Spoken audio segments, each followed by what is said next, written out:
Howdy, Possum Patty here, and my flower family is growing. I've got so many different looks with just this one dye.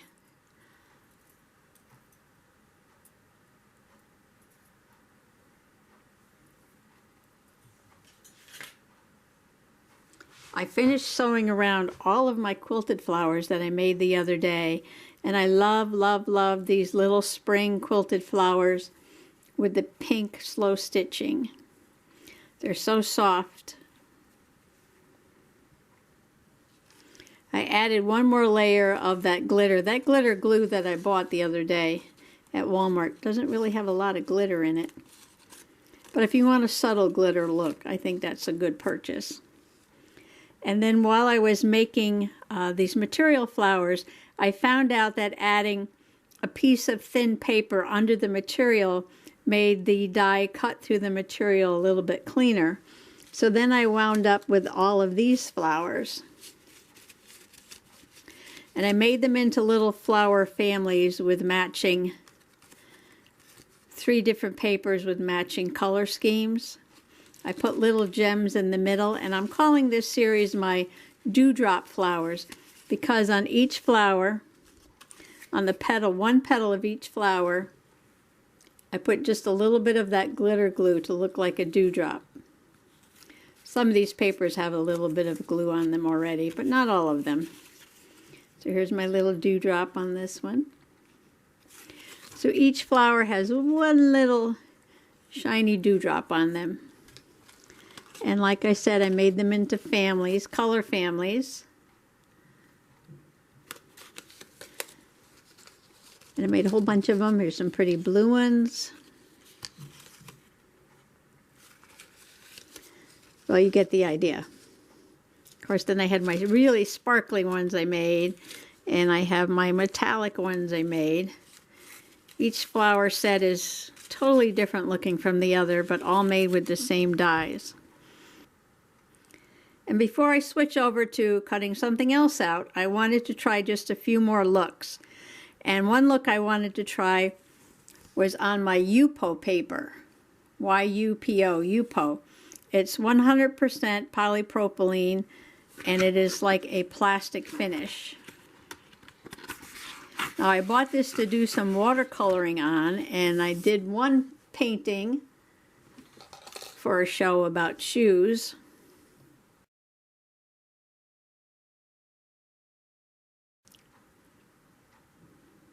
And I have a few sheets left over. So I cut out some flower shapes, and I used, not watercolor, I used these Adirondack alcohol inks by Tim Holtz. And I put a couple of drops on each flower, and then I sprayed it, gave it a spritz of water, and then I added a few more drops of ink on there, and repeated that a few times.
Until I got a really cool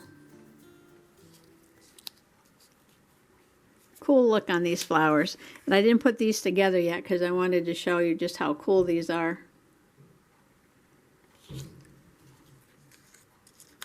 Now these inks are old, and this teal colored ink, I don't know, it had a lot of like grainy things in it. I just wanted to use it up, and there's my bird clock right on schedule. There's a red. with some yellow, and I'm going to put these together like this. I'm going to use these little brads and put them in the middle. And another thing I wanted to do was make some sunflowers. Now I chose from my paper pad the thin papers, 180 6x6 sheets. These are a little bit thinner. I got this on sale for $3. And I picked out all sort of the gold and orange colors. Okay, while I'm waiting for these Yupo paper flowers to dry before I stick the little brads in, I'm going to work on this very last sunflower. Now it's just 2 cuts, slightly overlapped so you can see the pattern below. And to make it look like a sunflower, all I did was hole punch some brown cardstock, and that's going to go in the center. But on these I decided to give them a little bit of dimension. So the first thing I did was to use my $1 embossing tool from the Dollar Tree. And starting in the middle, I'm just going to press little dots, and I'm going to go around in sort of a spiral pattern. So as everyone knows, sunflowers have their seeds in a double spiral pattern. They're not random at all. It has to do with the golden mean in nature and the Fibonacci sequence of numbers. Fun nature facts, right? Okay, now in the center of each one of these, I pressed it extra hard after I made my little spiral. This went around, press, press, press, press, press, press, press.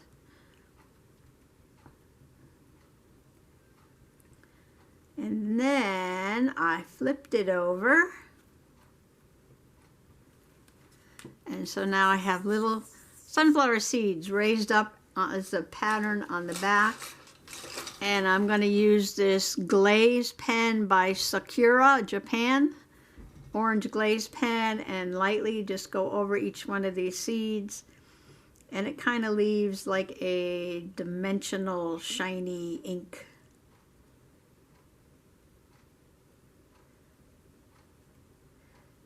I don't want them to stand out too much, just a little bit, to give that big brown center a little bit of texture.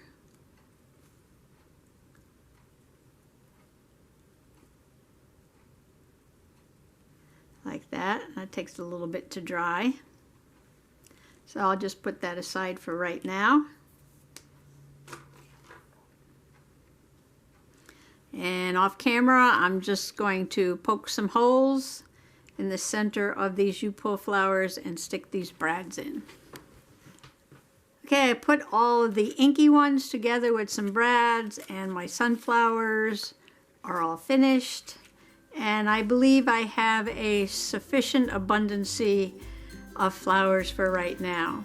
So thanks for coming along, and happy making. Bye-bye now.